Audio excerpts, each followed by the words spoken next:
কত বিক্রি করছো? 120 আসছে জনাব, কারণ কাপড়ের মান খুব ভালো, সহজে পাওয়া যায় না।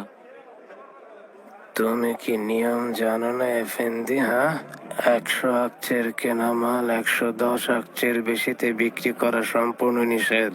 খরচ বেড়ে যায় কাজী এফেন্দি। এগুলো ফেরোজপুর থেকে আসে, ভালো তুলার তৈরি। ডাকাতদের অত্যাচারে আগের মতো সহজে মাল কিনে আনা যায় না।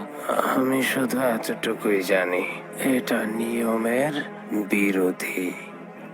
আগা, বন্দি করো এই অসৎকে। 50 ঘা লাগাও যাতে ভবিষ্যতেও মনে রাখে। কাজী এফেন্দি, ক্ষমা করুন, আর কখনো করব না। ক্ষমা করুন কাজী এফেন্দি। আগা থামুন, ছেড়ে দিন আগা।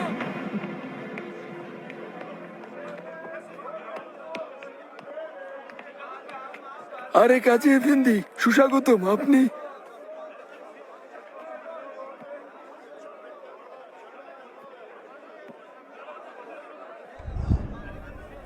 এই জোড়া কত আকছে? 30 আকচেতে বিক্রি করি, গরুর চামড়ার তৈরি। মনে হয় না এটা গরুর চামড়ায় তৈরি। তোমার কি মনে হয়? ঠিক ধরেছেন কাজী এফেন্দি, গরুর চামড়া না, ছাগলের চামড়া এটা। 10 আকচের বেশি হবে না এটা। ভুলে বলে ফেলেছি, চাইলে আরেক জোড়া দেখাতে পারি। ওর গলায় তক্তা বেঁধে সারা বাজারে ঘোরাও। ক্ষমা করে দিন কাজী এফেন্দি, ভুল হয়ে গেছে। ক্ষমা করে দিন আমাকে। কাজী এফেন্দি আসছে! কাজী এফেন্দি আসছে! কাজী এফেন্দি আসছে!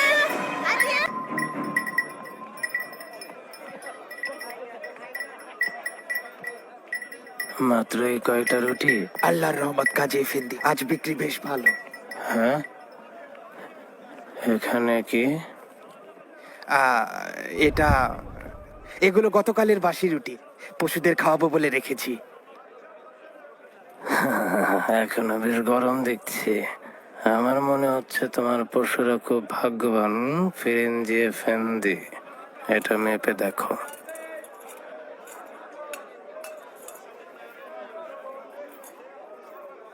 ওজনেও কম। দেখি এফেন্দি। কেমন সাদা রুটি বানিয়েছো। হ্যাঁ,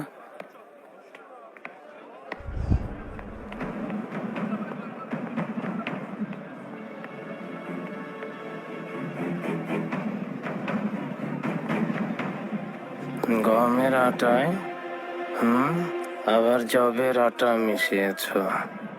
সস্তার জিনিস বেশি দামে বিক্রি করো, আবার ওজনেও গন্ডগোল করো। ক্ষমা করুন কাজী এফেন্দি, আরে ভুল করব না, তওবা। উম্মতে মুহাম্মদ হয়ে তুমি আইন অমান্য করেছ, সেই সাথে ক্রেতাদের সঙ্গে প্রতারণা করা অনেক বড় গুনাহ ফিরিঞ্জি এফেন্দি। এর শাস্তি ভয়ানক। প্রবেশদ্বারে টাঙা ওকে, বাকিদেরও শিক্ষা হয়ে যাক। কাজী এফেন্দি, এই আমি তওবা করছি। কাজী এফেন্দি ক্ষমা করুন। কাজী এফেন্দি, আর করবো না, ছেড়ে দিন আগা। কাজী এফেন্দি তওবা করছি, আর কখনো করবো না। কাজী এফেন্দি।